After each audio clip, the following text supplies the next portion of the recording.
Good morning. ಇವತ್ತು 3ನೇ ದಿನ ಬ್ರೇಕ್ ಇದೆ ನನಗೆ. ಅಂದರೆ ಇವತ್ತು ಯಾರು ಪಂದ್ಯ ನಡೀತಾ ಇದೆ ಅಂದರೆ ಗುಜರಾತ್ ಟೈಟನ್ಸ್ ಹಾಗೂ ಲಕ್ನೋ ಸೂಪರ್ ಜೈಂಟ್ಸ್. ಸೊ ಈ ಪಂದ್ಯಕ್ಕೆ ನನಗೆ ಬ್ರೇಕ್ ಕೊಟ್ಟಿಯ. ಸೊ ಬ್ರೇಕ್ ಡೇ ಏನು ಮಾಡ್ತಾ ಇದ್ದೀರಾ ಜಾನಿ ಅಂತ ಕೇಳಿದ್ರೆ ನೀವು, ಸ್ವಾಮಿ ಬೆಳಗ್ಗೆ ಎದ್ದಿದ್ದಾಯ್ತು, ಒಂದು ರೌಂಡ್ ಕಾಫಿ ಹಾಕೊಂಡಿದ್ದೀವಿ, ಇವಾಗ ಜಿಮ್ಗೆ ಹೋಗೋ ಸಮಯ, ಬನ್ನಿ ನಿಮಗೆ ಜಿಮ್ಗೆ ಕರ್ಕೊಂಡು ಹೋಗ್ತೀನಿ. ಯಾವ ಥರ ಇದೆ ಜಿಮ್ಮು ಅಂತ ಕೂಡ ತೋರಿಸ್ತೀನಿ ನಿಮಗೆ. 10ನೇ ಮಾಡಿಲಿ ಇರೋದು ಜಿಮ್ಮು, ಅಲ್ಲಿಗೆ ಕರ್ಕೊಂಡು ಹೋಗ್ತಾ ಇದ್ದೀನಿ ನಿಮಗೆ. ನೋಡಿ ಇಲ್ಲಿ 10th ಫ್ಲೋರಲ್ಲಿ ಏನಿದೆ ಅಂತ ಕಾಣಿಸ್ತಾ ಇದೆಯಲ್ಲ, ಸೊ ಇಲ್ಲಿಗೆ ಕರ್ಕೊಂಡು ಹೋಗ್ತಾ ಇದ್ದೀನಿ. ಈಗ ಬನ್ನಿ ಎಂಟರ್ ಆದ್ವಿ ಜಿಮ್. ನಾವು ಸಖತ್ತಾಗಿದೆ, ಸ್ಪೇಷಿಯಸ್ ಆಗಿದೆ. ಆಮೇಲೆ ಏನು ಗೊತ್ತಾ, ಜಿಮ್ಮಲ್ಲಿ ಜಾಸ್ತಿ ಜನ ಕೊಡಲ್ಲ ಈ ಟೈಮಲ್ಲಿ. ಎಲ್ಲ ಸೋಂಬೇರಿ ನನ್ನ ಮಕ್ಕಳು ನಿಧಾನಕ್ಕೆ ಬರ್ತಾರೆ. ಸೊ ಹೋಪ್ಫುಲಿ ಇವಾಗ ಖಾಲಿ ಇರುತ್ತೆ ಅಂತ ಅಂದ್ಕೊಂಡಿದ್ದೀನಿ. ಹೌದು, ಅಷ್ಟು ಜನ ಕಂಡು ಬರ್ತಾ ಇದೆ ನೋಡಿ. ಎಂಟ್ರ್ ಆಗ್ತಾ ಇದ್ದಂಗೆ ಶುರುವಾಗುತ್ತೆ ಇಲ್ಲಿಂದ ಎಕ್ವಿಪ್ಮೆಂಟ್ಗಳು.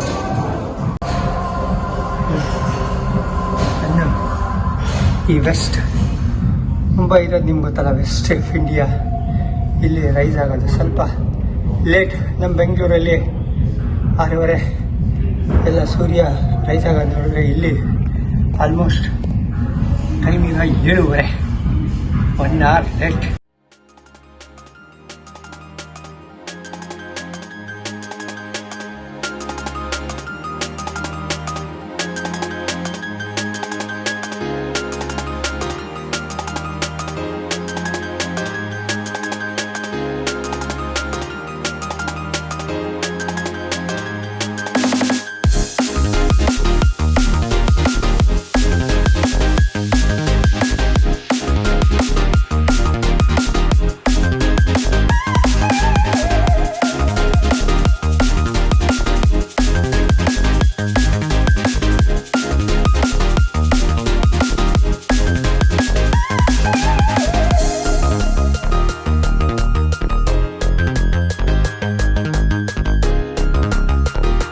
ಲ್ಯಾಂಕ್ ಮಾಡೋದು ಇದು ಕೋರ್ಗೆ ಹೆಲ್ಪ್ ಆಗುತ್ತೆ ಅಂತ ಹೇಳ್ತಾರೆ. ಸೊ ಅದನ್ನ ತಕ್ಕಂಗೆ ಒಂದು ಸ್ವಲ್ಪ ಮಾಡೋಣ, ನೋಡೋಣ.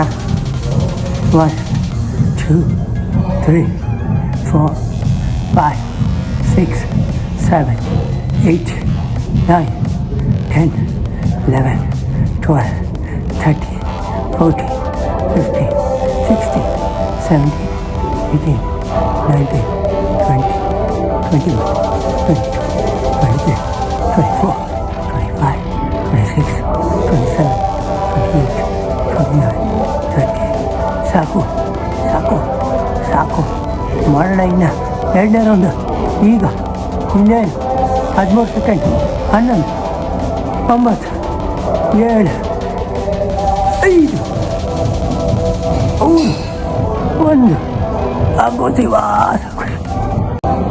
ಹೇಳು ಶಿವ ಸಾಂಗಲ್ಲಿ ಇದೆಯಲ್ಲ, ಹೇಳು ಶಿವ ಯಾಕೆ ಹಿಂಗಾದೆ, ಆ ಹಾಡು ಲಾಸ್ಟಲ್ಲಿ ಹೆಂಗೆ ಎಂಡಾಗಲ್ಲ, ಮಲ್ಕು ಶಿವ, ಆ ಥರ ಫೀಲಿಂಗ್ ಬರ್ತಾ ಇದೆ ಇಲ್ಲಿ. Okay, next cross body climbing ಅಂತಾರೆ, ಅದೇ ಮಾಡಿ.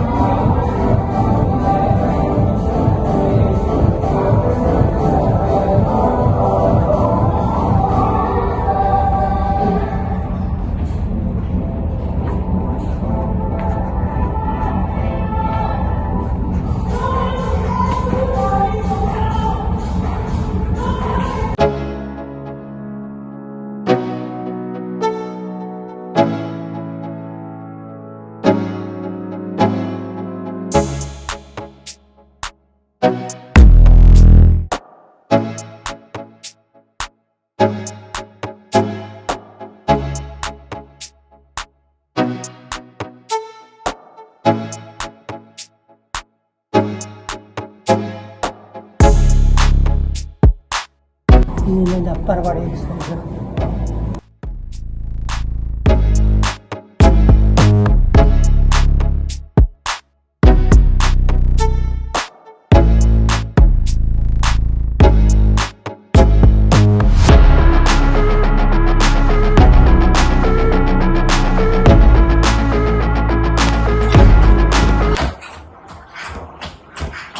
ಶುರು ಮಾಡಿದ್ದೀವಿ. ಸ್ವಲ್ಪ ಆರಾಮಾಗಿ ಓಡಬೇಕು, ಚೂರು ನಿಮಿಷ ಆಮೇಲೆ ಸ್ಪೀಡ್ ಇನ್ಕ್ರೀಸ್ ಮಾಡಬೇಕು.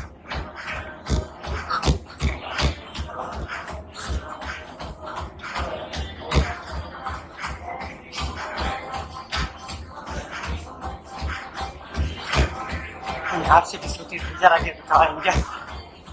ಬಟ್ ಒಂದು ಅಬ್ಸರ್ವ್ ಮಾಡಿದ್ರೆ ನೀವು, ಮೂರು ಮ್ಯಾಚಿಂದ ಟಾಸ್ ಇವತ್ತು ಯಾರು ಚೇಂಜ್ ಮಾಡಿದಾರೋ ಅವ್ರು ಗೆದ್ದಿದ್ದು.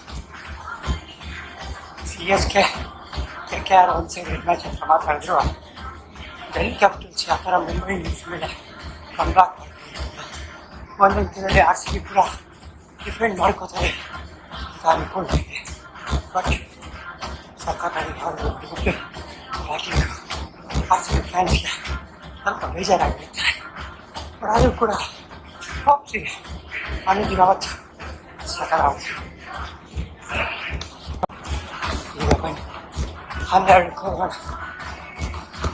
ಆಲ್ರೆಡಿ ಒಂದು ಕಡೆ ಬಿಟ್ಟು ಕಂಪ್ಲೀಟ್ ಮಾಡೋದು, ಸ್ವಲ್ಪ ಸ್ಪೀಡ್ ಇನ್ಕ್ರೀಸ್ ಮಾಡೋದು ಆಗುತ್ತೆ.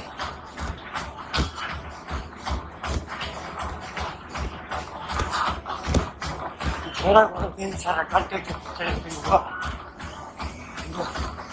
ಗೌರ್ಮೆಂಟ್ ಕೆಲಸ ಅಂದರೆ ಆ್ಯಪ್ಸ್ ಸಕಲ ವರ್ಕೌಟ್ ಆಗುತ್ತೆ. ಸ್ಲೋ ಮಾಡೋದಕ್ಕಿಂತ ಸ್ಲೋವಾಗಿ ಜಾಸ್ತಿ ಹೊತ್ತು ಅದು ಎಂಡ್ಯೂರೆನ್ಸ್ ಅಂತ, ಇದು ಸ್ವಲ್ಪ ಸ್ಪೀಡ್ ಟ್ರೈನ್.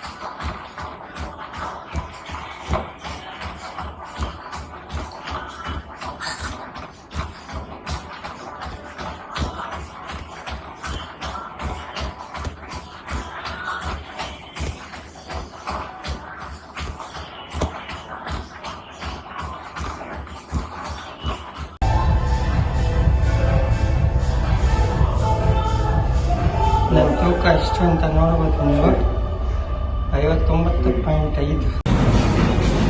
ಓಡಿದ ಮೇಲೆ ನಲ್ಲಿ ಥರ ನೀರು ಬರ್ತಾಯಿದೆ ನನ್ನ ಮುಖದಿಂದ. ಬಟ್ ಏನಪ್ಪ ಅಂದರೆ ಹಿಡ್ಕೊಳ್ಳೋರು ಯಾರೂ ಇಲ್ಲ, ಏನೇನು ಕುಡಿಯೋರು ಕೂಡ ಯಾರೂ ಇಲ್ಲ.